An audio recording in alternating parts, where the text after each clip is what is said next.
Mungkin saya boleh kenalkan Karena saya Profesor Datuk Paduka Dr. Muhammad Rosli Saludin, Pengarah Institut Peradaban Melayu. Assalamualaikum Prof. Apa khabar? Waalaikumsalam. Siap, Prof?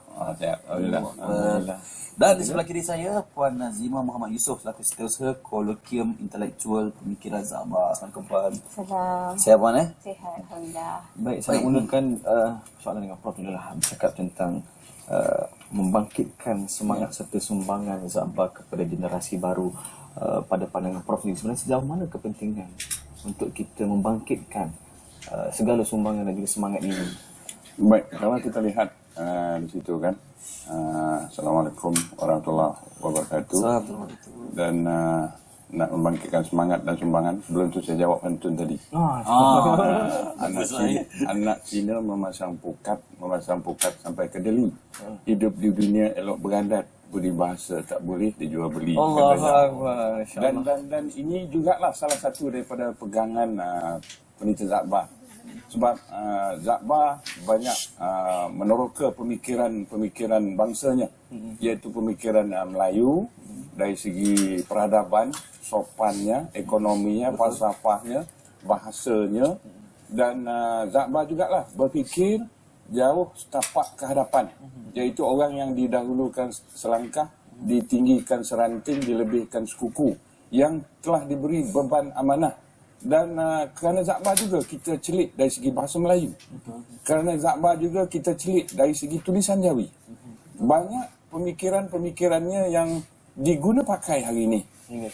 Sehingga hari ini. Contoh salah satu bukunya, Perangai Bergantung kepada Diri Sendiri.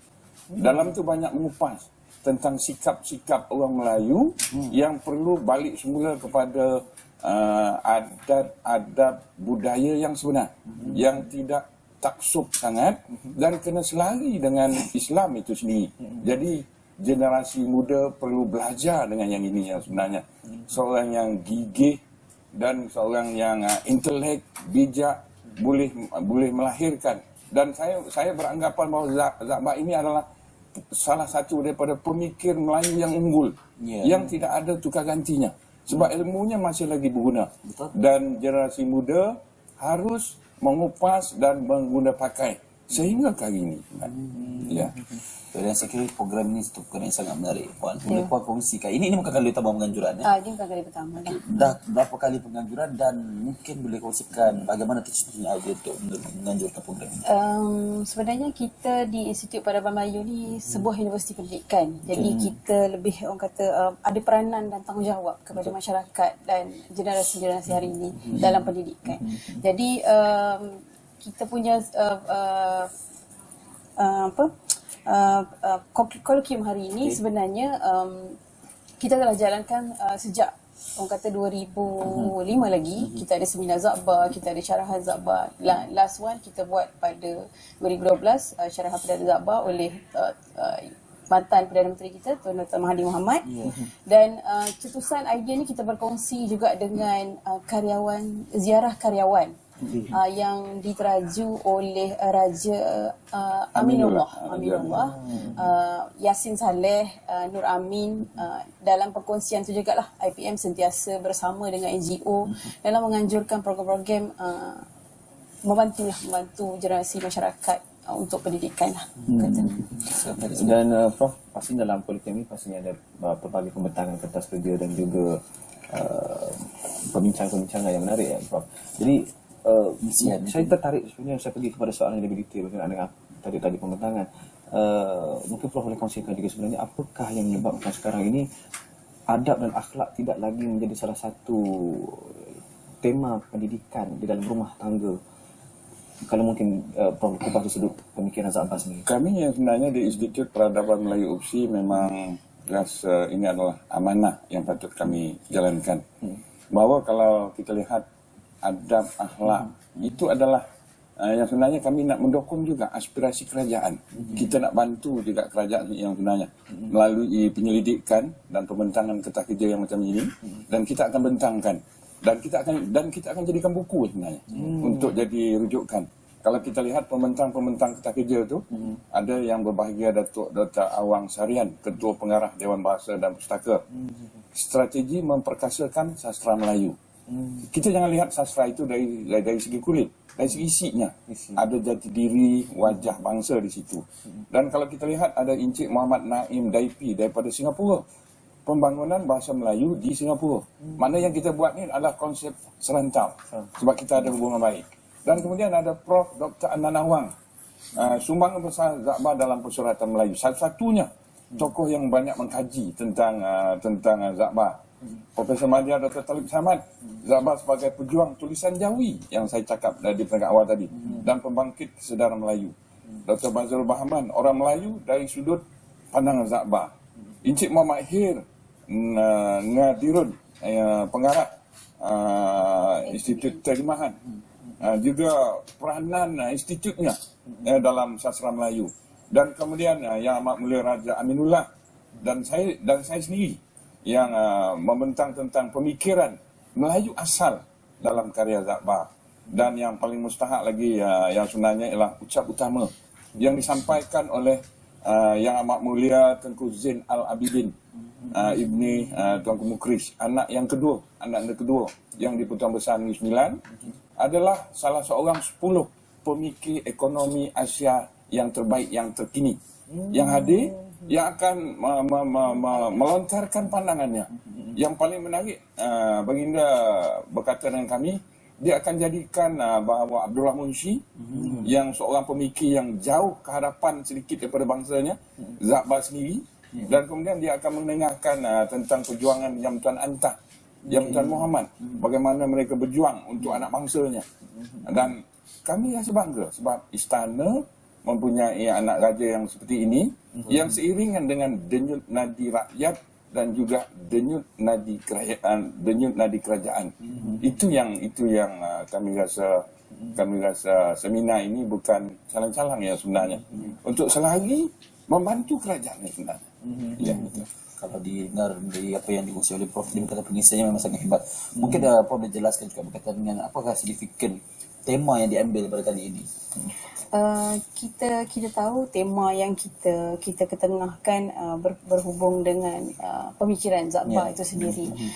Kita melihat kepada untuk mengendengahkan tentang tulisan Jawinya, perkembangan sastra bahasanya, warisan yang pernah diperjuangkan oleh Zakbar, orang kata kemajuan-kemajuan yang telah difikirkan oleh Zakbar pada generasi hari ini. Itu banyak tertulis pada tulisan-tulisannya yang perlu diketengahkan kepada generasi muda hari inilah. Itu yang antara tema yang kita buat agar generasi yang hadir, antaranya di kalangan pelajar Institut Pengajian Tinggi, mendapat sebab kita nak orang kenali. Zaman hari ini bila kita tanya pelajar-pelajar, kenal ke siapa itu Zakbar, apa perjuangannya. Saya ingat di sejarah di sekolah pun kita tak belajar tentang perkara itu kan. Jadi sebagai institusi pendidikan, tema ni bersesuaian dengan generasi hari ini. Kita dengar tadi pun sebelum ni berkata tentang remaja, macam mana psikologinya, macam mana. Jadi kita berbalik kepada apa yang pernah orang kata sebagai peneliti yang ulung zaman kita, orang kata perlu tahulah perkara ini.